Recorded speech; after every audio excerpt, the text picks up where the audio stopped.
With that, Mr. Chairman, I yield back, and I thank the witnesses again for being here. Thank the gentleman. The prime witness that we had invited, Mr. Rhodes, from the White House, has declined to come before the committee. We're disappointed in his failure to appear. Chair also notes that contingent upon Mr. Rhodes appearing, an invitation to appear was extended to the Honorable Tom Cotton, United States Senator from the state of Arkansas. This was done at a request of the White House. Given that Mr. Rhodes had refused to appear before the committee today, the distinguished senator from Arkansas is also excused. Mr. Chairman. Yes, gentleman from South Carolina. I have an inquiry. Yes. Is Mr. Hanna here? Yes. Well, then why didn't Mr. Cummings ask him the questions? He'll have a chance to ask Mr. Hanna whatever questions he wants to ask him. We don't have a chance to ask Mr. Rhodes the questions we want to ask because he didn't bother to show up. Mr. Hanna did. But Chairman Yield, yes, I can say whatever I want to say in my opening statement. Yes, you can. It just needs to be fair. That's my point. Just be fair about it. You can say what you want. Gentlemen will state his inquiry. I just want to know if he was here. He's here. Tell me he is. Take the gentleman. Okay. And Mr. Rhodes is not here.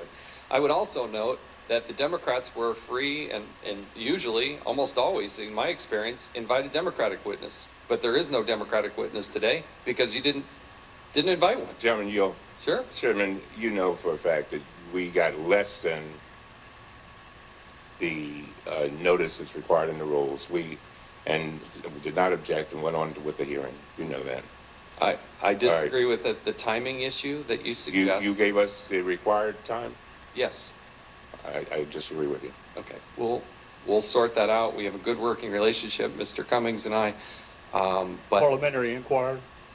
The gentleman from South Carolina. Does the executive privilege apply to media interviews or only to appearances before Congress? I don't know the full answer to that, but I believe they're free to talk to whoever they want to in the media, but they did claim in Mr. Eggleston's letter to claim executive privilege. So is that a yes or a no? Does it apply when you're being interviewed by the New York Times or ABC or CBS, or just when members of Congress want to ask questions? Evidently when members of Congress. I thank the chairman for that clarification. Why was the American public given such divergent accounts of what caused these attacks? And why is it so hard to get information from the very government these four men represented, served, and sacrificed for? Even after an accountability review board and a half-dozen congressional investigations, these and other questions still lingered. And these questions lingered because previous investigations were not thorough. This committee is the first committee to demand access to the emails to and from Ambassador Chris Stevens.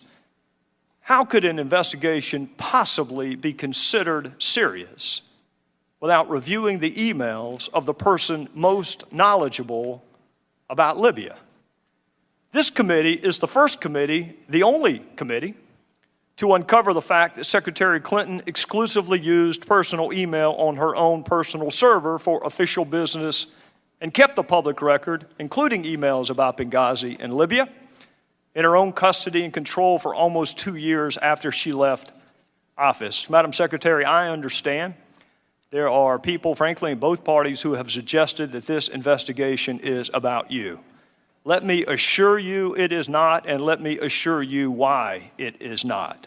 This investigation is about 4 people who were killed representing our country on foreign soil. We would be much closer to finding out what happened and writing the final definitive report if Democrats on this committee had helped us just a little bit pursue the facts. But if the Democrats on this committee had their way, dozens of witnesses never would have been interviewed.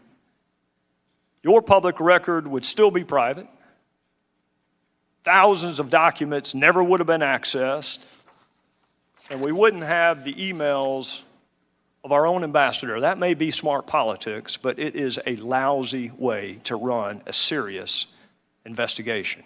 The Republican chairman of the House Intelligence Committee conducted an extensive, bipartisan, 2-year investigation and issued a detailed report. The Senate Intelligence Committee And the Senate Homeland Security Committee also conducted a bipartisan investigation. The problem is that the Republican caucus did not like the answers they got from those investigations. So they set up this select committee with no rules, no deadline, and an unlimited budget. And they set them loose, Madam Secretary, because you're running for president. The Select Committee has spent 17 months and $4.7 million of taxpayer money. We've held 4 hearings and conducted 54 interviews and depositions. Yes, we have received some new emails from Secretary Clinton, Ambassador Stevens, and others. And yes, we have conducted some new interviews. But these documents and interviews do not show any nefarious activity. In fact, it's just the opposite. The new information we have obtained confirms and corroborates the core facts we already knew from 8 previous investigations.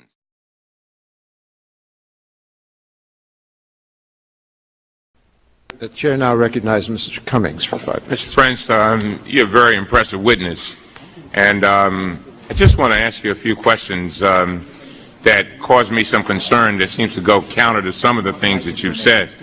And I'm wondering whether Blackwater is actually helping our military or hurting them. Frankly, I'm concerned that the ordinary Iraqi may not be able to distinguish military actions from contractor actions. They view them all as American actions. Now, I want to go back to this incident that we've been talking about for the last few minutes, the 2006 Christmas Eve incident, where the drunken Blackwater official shot and killed a guard of the Iraqi vice president, which is basically like killing a Secret Service person guarding our vice president. When this incident first happened, an Arab television station ran an incorrect story saying that a, quote, drunken U.S. soldier, unquote, killed the Iraqi vice president's guard. Were you aware of this incorrect press report? No, sir, I was not. Of course, you can see how a media report like that makes it more likely that Iraqis will blame the United States military rather than Blackwater for the killing of the Iraqi vice president's guard. Again, equivalent of our vice president. Did Blackwater take any steps to inform the press that it was actually a Blackwater employee who killed the vice president's guard? By contract, we are not allowed to engage with the press. All right. And why is that? That's part of the stipulations in the WPPS contract. And this report aired, after this report aired, an official who works for you, and this is what really concerns me, and I just want to know your reaction to this, at Blackwater sent an email, this is an employee of yours, an email internally to some of his colleagues. He did not suggest contacting the station, I guess for the reason you just said.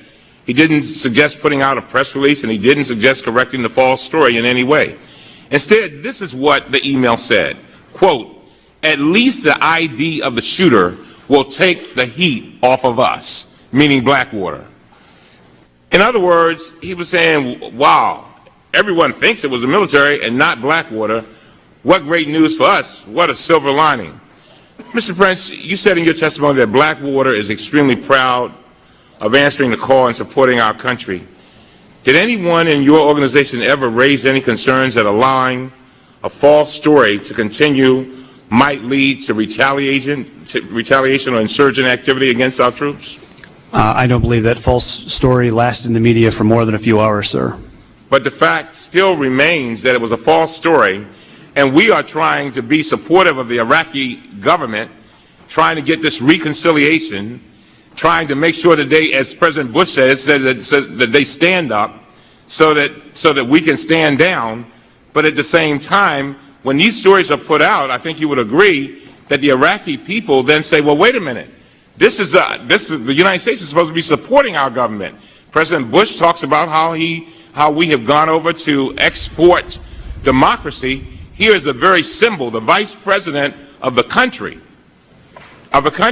killed by a drunken Blackwater employee, and yet and still it just seems to, the question is then what lies in the mind of the Iraqi, what lies in the mind of those people who may have wanted to cooperate with our security over there, but then they say, well, wait a minute, if they, United States soldiers, but it really Blackwater is doing this to the very government that we are supposed to be supporting, then what does that say, and why should we support the United States?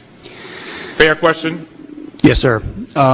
Look, I'm not going to make any apologies for the... I'm not asking you to make any apologies. You're the president of this company, is that right?